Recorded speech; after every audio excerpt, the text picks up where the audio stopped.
Hello friends, you're with the Lonesome Gamer and I'm playing Runebound, Sands of Kalim. Now, I think it's going to be a very close game here. I'm still not too lucky with the threat track. It will go to 6 pretty soon, I'm sure about that. And I've got a long way to my next challenge. I got to cross basically here the whole map. So that's definitely a problem here. I'm going to travel by day here to the north, and I'm going to mostly do this off camera, I guess. I don't have to take any damage or any fatigue tokens because of the Keymaster. And, well, I try to get here to this challenge now simply as soon as possible, I guess. Okay, now because my role, and I have a mirage there, by the way. My road doesn't allow me to cross the westward reaches because I only have one hill. So that means in the end I will actually have to use two. Yeah, I was here, by the way. So I have to use two of these rivers to move these two spaces, and I only have two, so I can also not move here to the Whale of the Shepherd completely.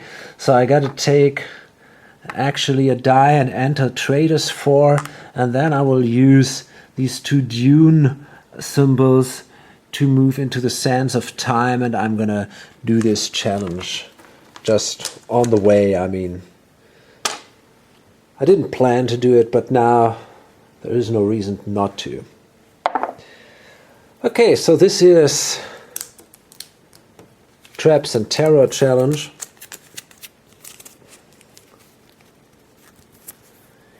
That's a false floor.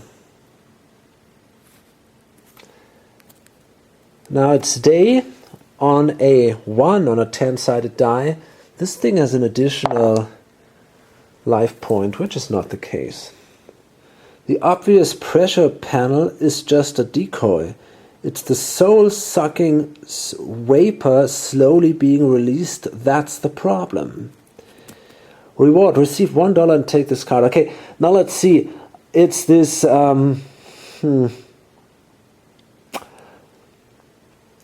15 in mind. Okay, now should be able to do this, but it's not that simple actually. Okay, so I guess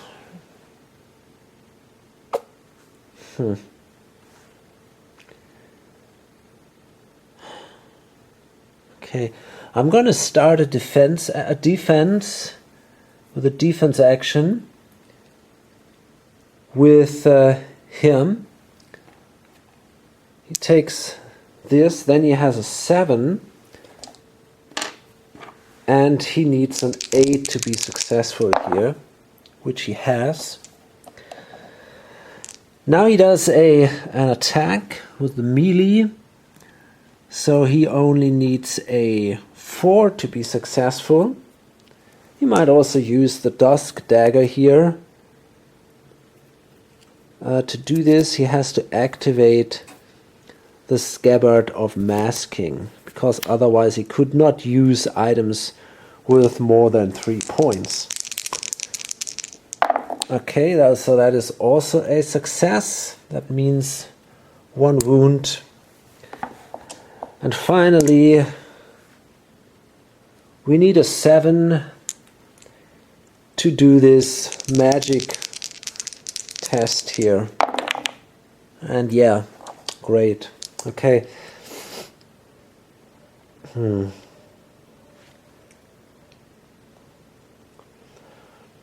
Now,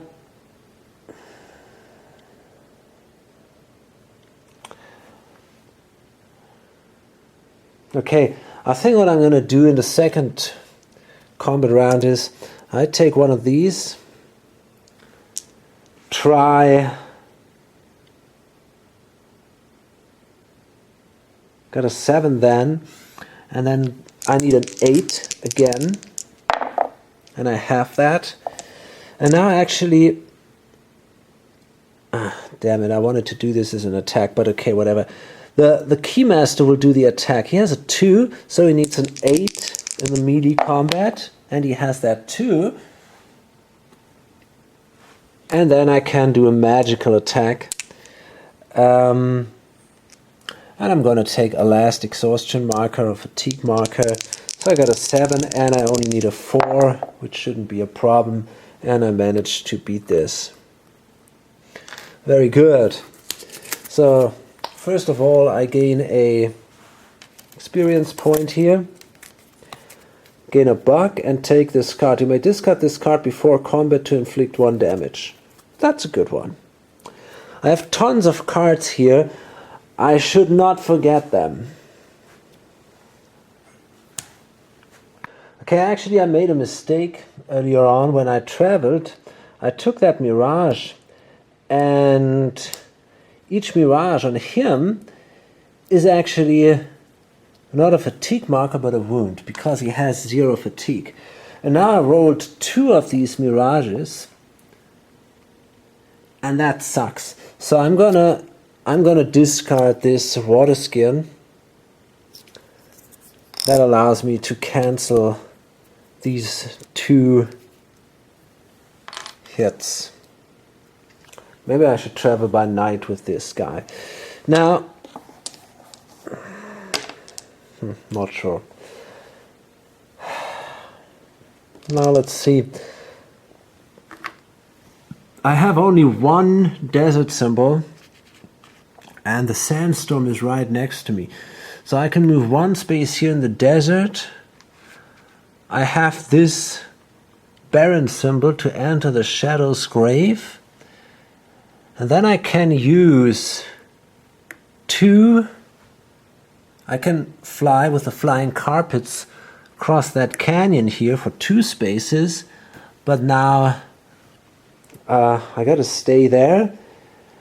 And I can now choose one of these cards here, because I don't face a challenge. Okay, I'm gonna take that one here. Crafted a rune of wind. Sages say that the rune of the wind is always there in the particles in the air, waiting to be reformed. Its taker must first learn to see the mystical currents that carry the stone's remains, then must utter the proper words of the power to call the stone's remains to him, and finally must carefully piece the stone back together. To complete this quest, you must first roll the story die inside a sandstorm space. You must then succeed at the following tests. Test spot, test lore, and test tinker. So, I guess I could be able to do that. The sandstorm is right next to me. So, I think I'm gonna challenge this now. But first we gotta roll here, and it's not looking that good. But I'm lucky actually. I have an 11 and a 12. So this time it looks better with the thread track. And now we can try to enter the sandstorm. And now I'm still wondering if I should do this by day or night. Because of this guy, it's risky to do it by day actually. I think I will travel by night because I don't want to see any mirages.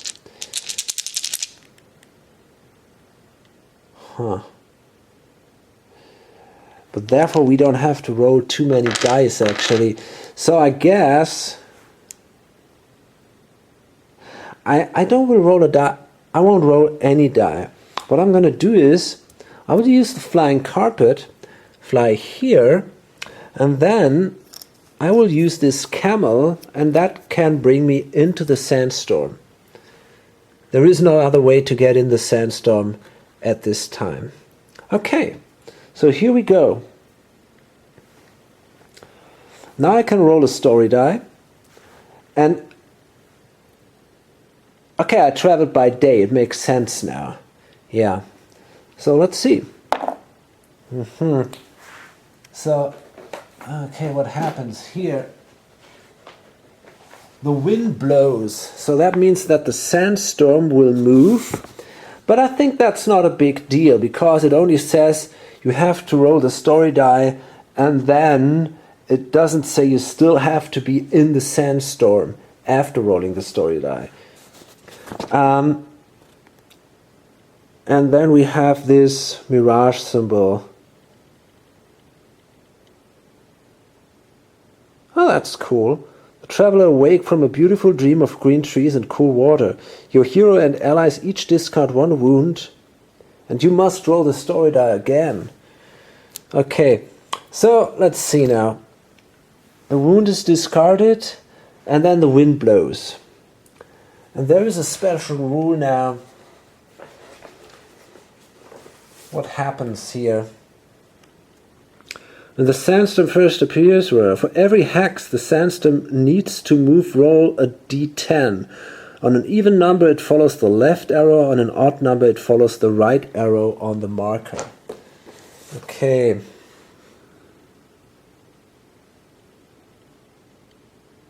Move the sandstorm marker 2 spaces. Okay, so let's do this. An odd number is the right arrow. Okay, so the sandstorm moves now in this direction. Okay, so the sandstorm moved now twice in this direction. As you can see, I'm no longer in the sandstorm now. And but it's really blocking the center of the map right now. Okay, and then I have to roll the story die again.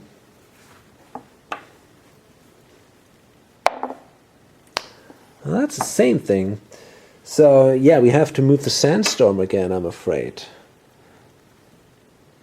So first it's up, and the next one is also up. Okay.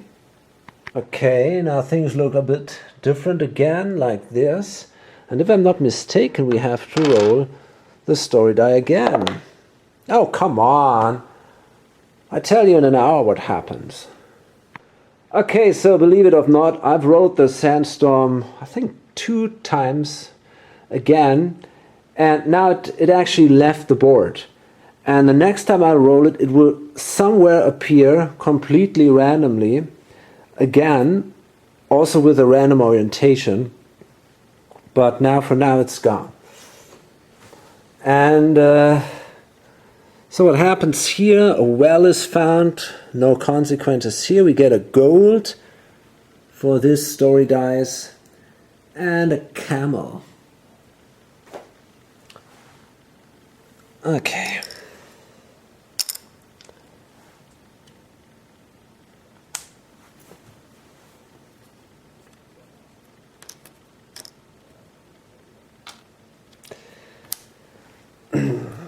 So finally we're done with this story die, and now we have to craft the wind, the rune, although the wind is long gone. So let's see. You must then succeed at the following tests. Spot 10. Okay, so we need a 6 to be successful here.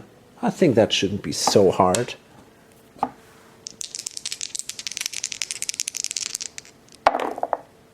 We made it. That's a 14. Lore 11.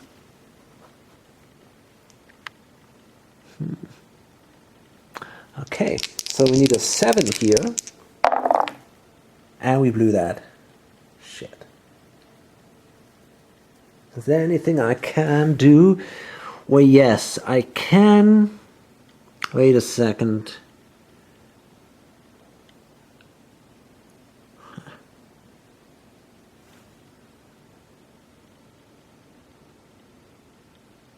What? I see.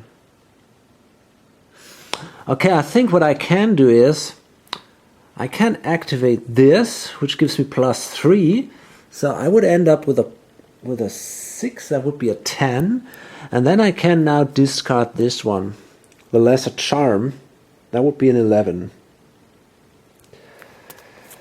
It's risky because I still got that final roll to do, but it might be worth it. It's going to be hard to make that challenge without a sandstorm, and if it comes back, we don't know where. So we better make it now. We got that.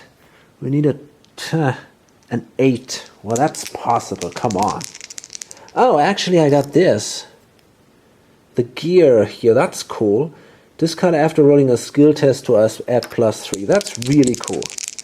So let's hope for the best here. Yeah, we made it. Even without the gear. Great. Okay. So now we have the Rune of the Wind. When you acquire this card, place 3 counters on it, fatigue counters. Discard 1 fatigue from this card to allow your hero to travel through the sandstorm this turn and resolve adventures or enter towns within as if it were not there. Ah, well, that might be useful.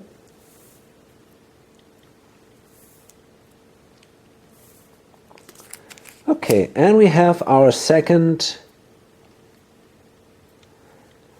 legendary item. And remember, if we have 4 of them, we have won the game. 4 different ones.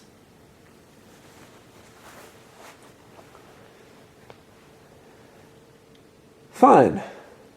And if we're lucky, yeah, pretty much, we definitely can make it now here to this challenge. There is no doubt about that, simply because of the carpet, which allows us to move 2 spaces here, and then I have to roll a road, which shouldn't be too hard. I'm going to travel by day, I guess.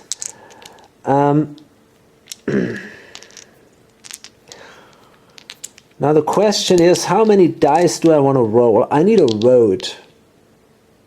Damn, I'm gonna roll 2 dice. I want to avoid the mirage because that would give him a wound.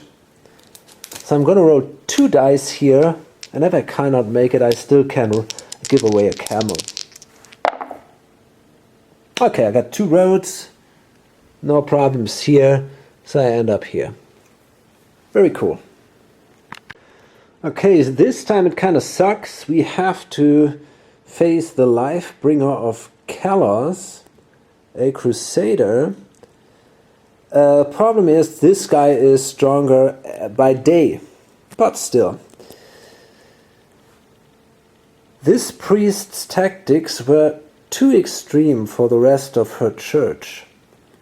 Those who disagree with her are subjected to a holy flood that rises up at her command. Range test jump at the beginning of each ranged phase. If you fail, your hero may not attack during the melee phase. Good. Okay, I'm pretty good in jumping. Got a shouldn't be a big deal. I got a jump value of 8 actually. Well, still I need a 7 to be successful. So let's do this. I got that. And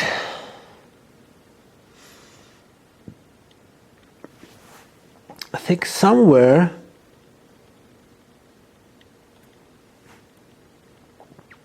you may discard this card to reduce the damage dealt by a crusader in all phases of the first combat round to 0. I think I don't want to do that yet. Maybe there is a stronger one later on. So now we start with him. He does an attack in the ranged phase. And he needs a 10 to be successful. And he has that. Then I'm attacking in the melee phase. I got a 6. I only got a 5. And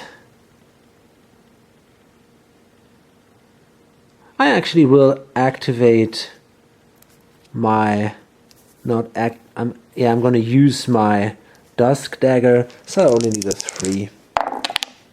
Okay, cool. Second hit point. And now we come to the hardest phase, the magic one. I need a 12 here, so that is not gonna be so easy. Okay.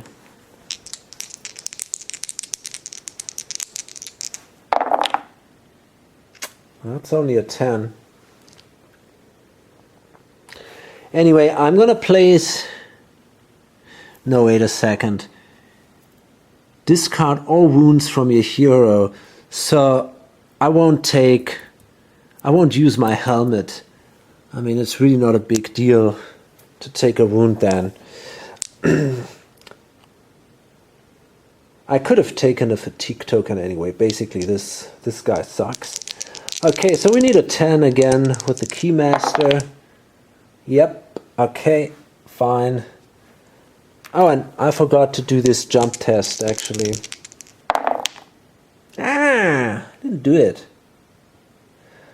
Wait a second, if I activate the Clockwork Controver, I got an 8 then. Oh, wait a second, did I? Okay, I got a jump value of 8. Plus 5 is a 13.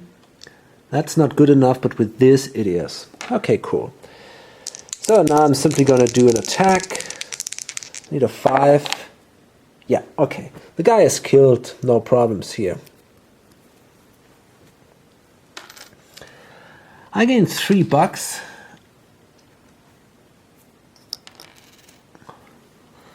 Can discard the wound. And I gain also 2 of these,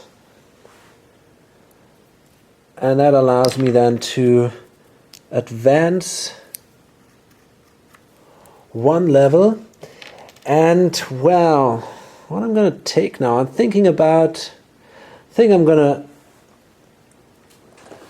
take a mind card here. I think that's a good one. Okay, we got to roll for the threat track, and it's looking pretty dangerous now. We are at 11, so if we roll more than a 10... Ah, lucky again. So this time it's really looking not bad. Okay. Now I'm actually thinking about entering this city.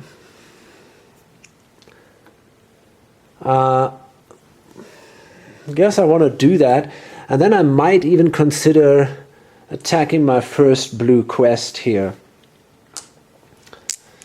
So I'm going to travel by night, I guess. In a city there is no problem. So yeah, basically I only need a road, and I have more than one. Okay. So here we are at Iram.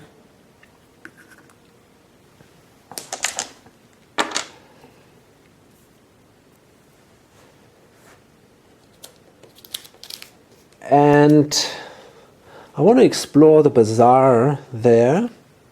So first we got to draw a card. Whoa, Lion of Frostgate. Okay, that's but before we know if this guy really ends up in Iram, which is obviously possible, we have to roll. Maybe he's replaced by a special card. On a 1 to 5, that will be the case. Yes, okay, so we find instead an exiled northerner here. Okay.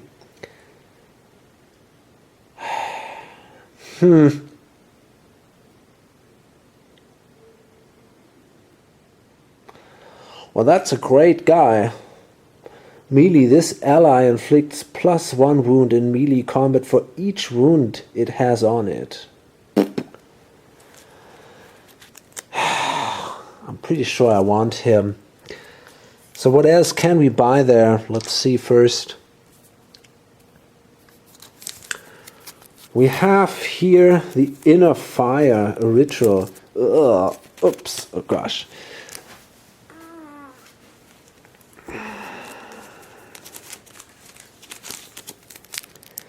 You must spend the movement dice below before you may use this ritual. Activate and take 1 wound. Okay. Okay. Activate and take 1 wound and 1 fatigue to inflict 1 wound on your enemy. This one, if you have a weapon item card that grants a bonus to your hero's combat rolls, that bonus increases by 2. That's also cool. That's also great, but we can only use this once per combat round because we cannot use... Actually, I made a mistake there. I don't need to act. I can use this weapon all the time because it's an artifact. It's not a weapon, it's an artifact. I forgot about that all the time. Oh man.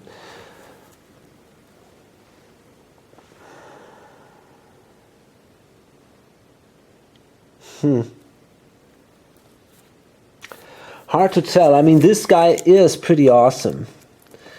Problem is, though,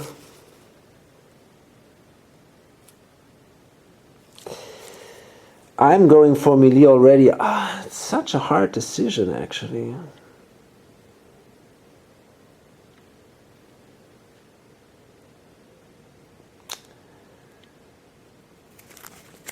Well, to be honest, it seems to me like maybe even the weapon tempering is the better choice here.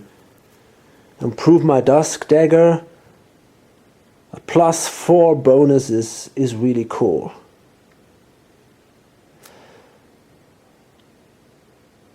I think I'm gonna do that. Yeah, I'm gonna go for the weapon tempering here. But that's not possible because yeah, that's exactly the point. I don't have a weapon. This damn thing doesn't count as a weapon. So I don't have to mask it, but I also cannot improve it with this ritual. Okay, so that makes the decision easy. Of course, then I will buy or hire this ally. In addition, I'm going to spend my last buck to get again a water skin.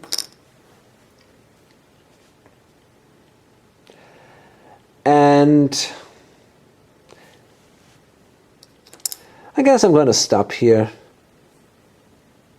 and load this up. Not too much happened there. Well, first I'm actually going to roll a die and see if the threat drag goes up. And I think this time it did. Yeah, that's a 12, 11, 10. Yeah, so it did go up, which is fair, I guess. It's really okay. I was very lucky until now. Okay, let's see what the market fluctuation brings us. Okay, actually 2 great items came into the game. We have the bone herder. It's an ally that can be either used as ally, well, you have to decide at the beginning, like this clockwork contriver here. So it can be used as an ally with some neat ability, with some neat values, but he can also be used as an armor suit. Activate to cancel up to 3 wounds being inflicted on your hero.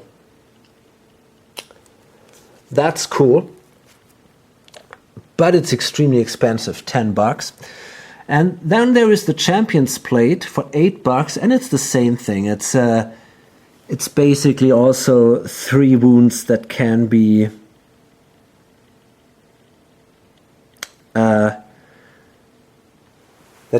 prevented. So it would be great to get one of these items. Problem is, they are here in these 2 cities. One is down here, the other one is down here, and I'm up there. So they are too far away right now. But maybe before I attack one of the red challenges, if I'm lucky and these items are still there, I might actually try to get one of them. Okay, so well, I think I'm not doing that bad. I mean, I got tons of these items here. I already have now 2 of these special legendary items. 2 great allies.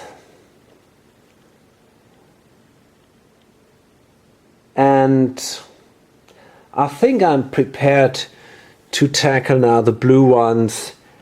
And so the plan is to go for that, then the yellow one up here, then this one here, maybe visit the city, and then move down here, this one, maybe then the Court of Wisdom, grab a plate, and then win the game.